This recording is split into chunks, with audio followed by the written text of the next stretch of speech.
আসসালামু আলাইকুম। সবাই কেমন আছেন? আশা করছি সবাই ভালো আছেন। আজকে আমি হাজির হয়েছি অক্টালের যোগ নিয়ে।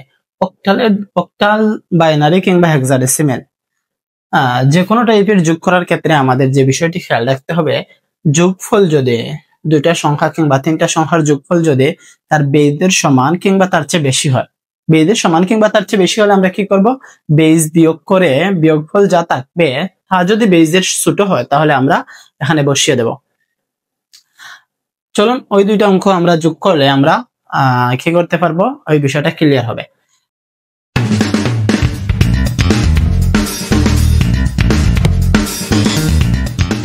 এখানে কত আছে? 5 আর কত আছে? 7। অক্টালের বেজ আমরা জানি 8।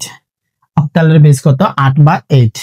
আমরা যদি 7 এবং 5 যোগ করি তাহলে কত হবে? 7 5 12। আমরা 12 পেলাম।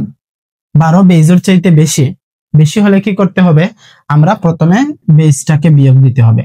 বেজ যদি বিয়োগ করি তাহলে 12 থেকে 8 কমলে কত হয়? 4 হয়। আমরা এখানে 4 বসালাম।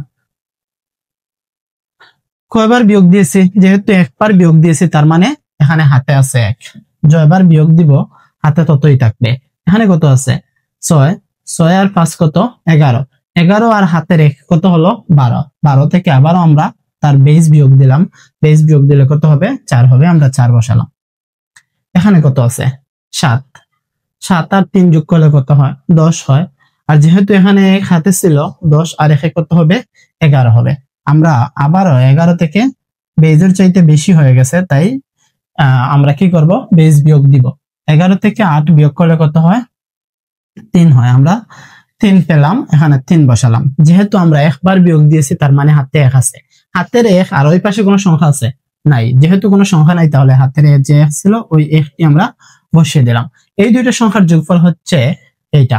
এটা ছিল অক্টালে আমাদের যোগ। এবার ওই তিনটি সংখ্যা আমরা যোগ করব। ওই তিনটা সংখ্যা যোগ করলে কি হয় দেখি।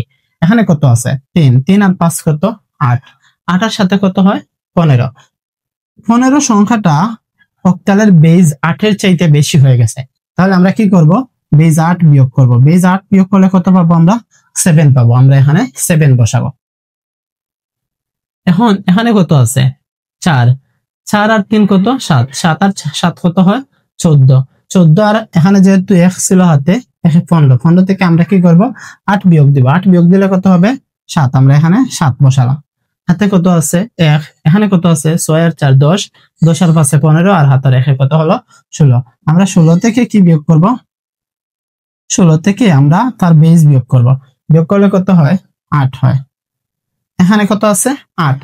8 সংখ্যাটা অক্টালে নেই, অর্থাৎ বেজের সমান আছে এখনো। তার মানে আমরা কি করব? আবারও বেজ বিয়োগ দিব। বিয়োগ দিলে কত হয়? 0 হয়। আমরা এখানে বসালাম কত? 0। এবার কয়বার বিয়োগ দিয়েছিলাম? 2 বার বিয়োগ দিয়েছিলাম, তার মানে হাতে 2 আছে। এই 2 সংখ্যাটা আমরা এখানে বসিয়ে দেব। যেহেতু এরপরে আর কোনো সংখ্যা নাই, হাতের 2 ছিল, ওই 2টাই এখানে বসিয়ে দেব। এটাই ছিল অক্টাল পদ্ধতির যোগ করার নিয়ম। আশা করছি সবাই বুঝতে পেরেছেন। সবাই ভালো থাকবেন। আল্লাহ হাফিজ। আসসালামু আলাইকুম।